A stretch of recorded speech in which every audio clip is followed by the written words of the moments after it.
اللہ کے نبی صلی اللہ علیہ وسلم نے قربانی کی اہمیت بیان فرماتے ہوئے فرمایا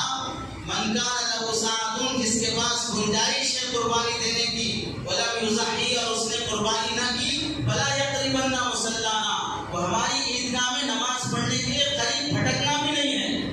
آنا تو دور کی بات قریب تک بھی نہ آئے، اس اللہ نے یہ استطاعت رکھی ہے۔ حضرت ابن عمر رضی اللہ تعالیٰ عنہ فرماتے ہیں، حضرت ابن عباس، حضرت علی رضی اللہ تعالیٰ عنہ کہ اللہ کے نبی صلی اللہ علیہ وسلم مکہ سے مدینہ ہجرت کر کے آئے، مدینے میں 10 سال رہے، ہر سال اللہ کے نبی صلی اللہ علیہ وسلم بغیر کوتاہی اور ناقے کے ہر سال قربانی پابندی سے دیتے رہے، کوئی کسی سال اللہ کے نبی نے مدینے کی زندگی میں قربانی دینا نہیں چھوڑا۔ تو قربانی کی اہمیت ہے کہ اللہ کے نبی پابندی سے کیے ہیں، اور پھر نہ کرنے والے کو استطاعت ہونے کے باوجود بھی نہ کرنے والے پر اللہ کے نبی صلی اللہ علیہ وسلم نے وعید بیان فرمائی کہ ہماری عیدگاہ نہ آئے،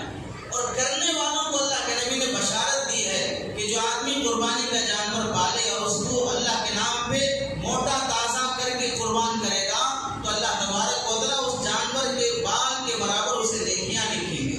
اور اس جانور کے خون کے قطرے کے برابر بھی اللہ تعالیٰ اسے نیکیاں لکھیں گے۔ حضرت فاطمہ رضی اللہ عنہا سے فرمایا بیٹی جب تمہارا جانور ذبح ہو تو سامنے کھڑے ہو جانا، تم اپنے جانور کو ذبح ہوتے ہوئے دیکھ لینا، اس سے کیا فائدہ ہوگا؟ اللہ کے نبی نے فرمایا کہ جب جانور ذبح ہوگا اور اس کا خون بہے گا تو پھر اللہ تعالیٰ اس خون بہے کے ساتھ تمہارے بھی سارے گناہ بہا دیں گے،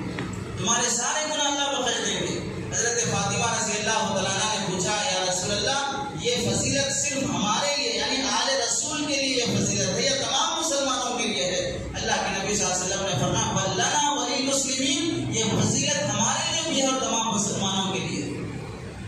ایک حدیث میں اللہ کے نبی صلی اللہ علیہ وسلم نے ارشاد فرمایا جو آدمی قربانی دے گا، قربانی کا جانور اس کے اور جہنم کے درمیان میں کانت حجابا لہ وبین النار، کہ قربانی دینے والے اور جہنم کے درمیان میں وہ جانور حجاب بن جائے گا، آڑ بن جائے گا، اب قربانی دینے والے کو وہ جہنم میں جانے سے بچائے گا۔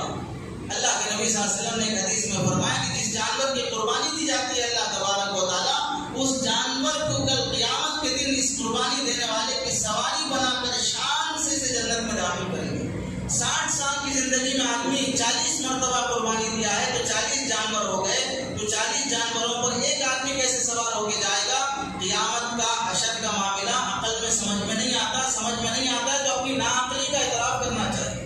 40 جانوروں پر ایک آدمی کیسے سوار ہو کے جائے گا؟ آج اگر کوئی پرائم منسٹر ہو جائے، کوئی MLA بن جائے، کوئی فلاں بن جائے تو 20 گاڑیاں اس کے ساتھ آتی ہیں، ایک گاڑی پہ سوار ہوتا ہے، آگے پیچھے 10 گاڑیاں اس کے احترام میں ہوتی ہیں۔ تو اتنی عقل تو کامن سینس ہونی چاہیے کہ اللہ 40 جانوروں میں سے بھاری جانور پہ تمہیں سوار کریں اور آگے پیچھے شان کی خاطر دوسرے جانور لگا دیں، اور اگر ایسا بھی نہ ہوا تو اللہ 40 جانوروں کی ایک گاڑی بنا دیں، شاندار گاڑی سونے چاندی سے سجا کر اس پہ شان سے آپ کو دلہا بنا کے لے جائیں۔ آپ کو جانا ہے، کیسے جانا ہے وہ آپ کی ذمہ داری نہیں، آپ جانے کی تیاری کریں، جانے کی تیاری کہ آپ قربانی دینے کی اہمیت کو سمجھیں اور قربانی دینے کا اہتمام کریں۔ اللہ تعالیٰ 40 جانوروں پہ کیسے سوار کر کے لے جائیں گے وہ اللہ کی ذمہ داری ہے، وہ اللہ کی مرضی ہے کہ اللہ تعالیٰ کیسے لے کے جائیں۔ تو اللہ کے نبی صلی اللہ علیہ وسلم نے قربانی دینے والوں کی فضیلت بھی بیان فرمایا اور یہ فرمایا کہ ان قربانی کے 3 دنوں میں اللہ کی خاطر قربانی کرنے اور جانور ذبح کرنے سے زیادہ کوئی عمل پسندیدہ نہیں ہے۔ فرض نمازیں، فرض عبادتیں اس سے مستثنا ہے، اس کے علاوہ کوئی عبادت اللہ تعالیٰ ان 3 دنوں میں جانور کو ذبح کرنے سے زیادہ پسند نہیں فرماتے۔ تو قربانی کرنا اللہ کو سب سے زیادہ پسندیدہ عمل ہے، وہ 3 دنوں میں بس۔ اور قربانی کہتے بھی کسے ہیں؟ قربانی کہتے بھی ہیں، کہتے اسی کو ہیں، یہ ذبح مخصوص بنیت القربت،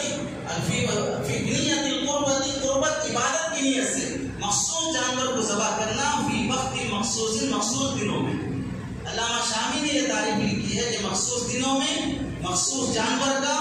اللہ کو راضی کرنے کی نیت سے قربان کرنا ہی قربانی ہے۔ بس 3 دن میں جو اللہ کی خاطر قربان ہوگا اسے قربانی کہیں گے، اس کی فضیلت ہے۔ باقی مہمان کے آنے پر، شادی میں، نکاح پر اور نکاح کے بعد ولیمے پر، کسی فنکشن اور پروگرام کے موقع پر یا روزانہ قصائی اپنی دکان پر جو جانور ذبح کرتا ہے اسے قربانی نہیں کہیں گے،